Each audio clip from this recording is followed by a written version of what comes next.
Assalamualaikum warahmatullahi wabarakatuh. Saya Muhammad Izzat Faris. Duduk di Kuala Musa, Kelantan lah.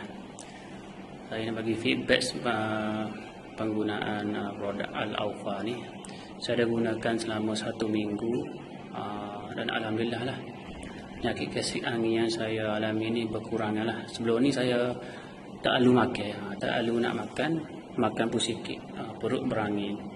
Lepas saya amalkan 1 minggu ni, alhamdulillah, asbab Allah bagi asbab produk Al-Aufa ni saya jadi lalu makan lah. Makan pun banyak, dari saya lapar, macam tu. Alhamdulillah lah. Dan saya rasa insya-Allah lah boleh sembuh lah asbab dengan produk Al-Aufa ni.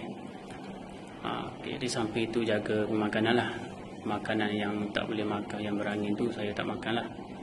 Saya hanya makan nasi, sayur, sawi, carrot, telur, macam tu lah saja saya makan. Jadi alhamdulillah lah, itu sajalah feedback daripada saya penggunaan produk Al-Aufa ni. Alhamdulillah lah, memang jadi. Okey, sekian, terima kasih. Assalamualaikum.